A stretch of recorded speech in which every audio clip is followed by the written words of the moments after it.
Na nossa aula passada, vimos a diferença entre filosofia e ciência política. Vimos também os filósofos, os pensadores, a definição de ciência política.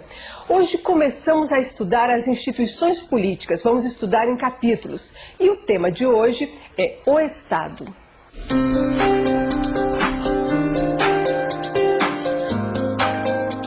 Considera-se Estado as comunidades de pessoas fixadas sobre um território com uma organização política e um poder superior de coerção. Uma das mais modernas teorias sobre o Estado é de 1748, do filósofo Montesquieu. Ele dizia: há um só poder dividido em 3 funções: executiva, legislativa e judiciária. Rousseau incorporou à teoria o conceito de contrato social, onde, para escapar da própria selvageria natural, os homens deveriam alienar parte dos seus direitos ao Estado. Mas nas muitas definições de pensadores e estudiosos, há uma principal característica, a de que só o Estado tem o poder da coerção legal. Olá, professor, tudo bem? Tudo bem, Débora. Professor, de onde vem esse conceito de Estado? Esse conceito, ao contrário de ciência e de filosofia política, vem não dos gregos, mas dos romanos. Status, a palavra romana que deu Estado entre nós, é exatamente uma palavra derivada da importância que adquiriu o Estado romano. Daí a origem dessa palavra. E o que é o Estado? O Estado pode ser definido juridicamente, como fez Hans Kelsen, como uma nação politicamente organizada. Mas essa definição não basta. É preciso que a gente lembre também que o Estado é a mais importante de todas as instituições políticas. E ela é necessariamente dotada de 3 requisitos: a população, o território e o governo. Sem população, sem território, sem governo, nós não temos Estado. E mais do que isso, também é dotado de um requisito, que é o requisito da soberania.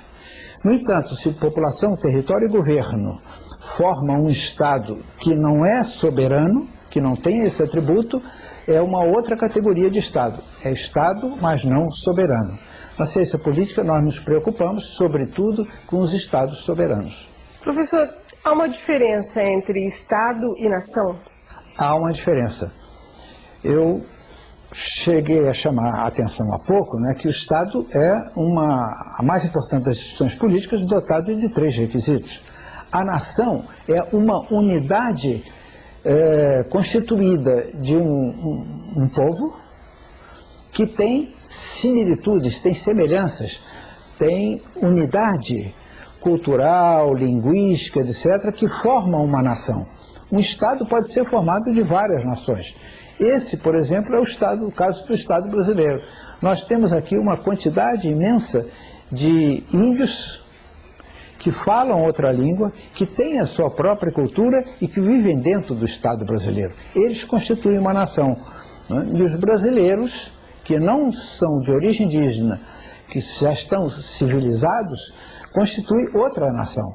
Então veja que nação é algo diferente do Estado. Nação é a parte, o Estado é o todo. O Estado criou a sociedade ou a sociedade criou o Estado?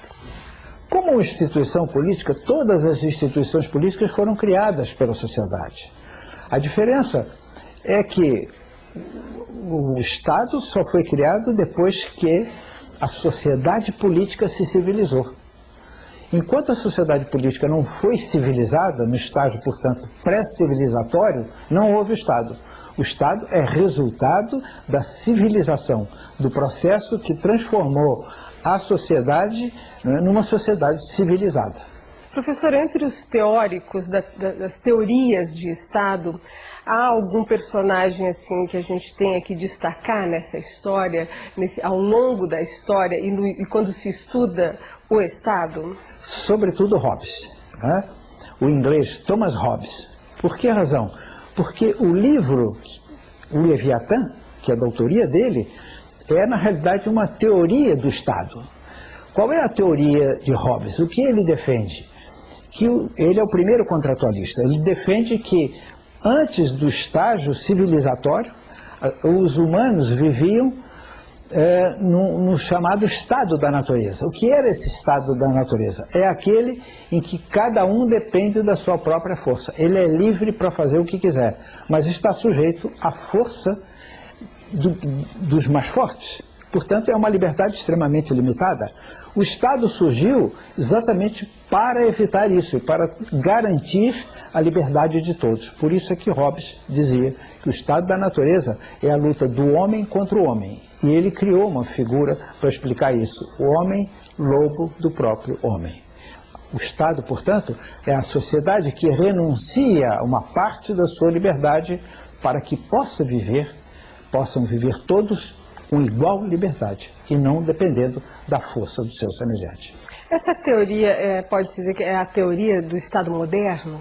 É a teoria do Estado moderno. Hobbes vive exatamente no momento de transição da Inglaterra. Já é um Estado formado, mas ainda não é um Estado democrático, com todos os seus poderes funcionando.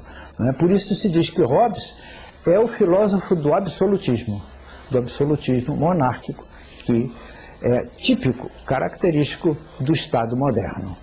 Professor, e que outros pensadores nós temos entre as tantas teorias sobre o Estado? Quais são os mais importantes, além de Hobbes? O outro mais importante, que também é um contratualista, é o inglês também, John Locke. Há uma diferença entre os dois. Assim como o Hobbes é o teórico do absolutismo, da monarquia absoluta, que forma o Estado moderno, ele preocupa-se apenas com a liberdade. A liberdade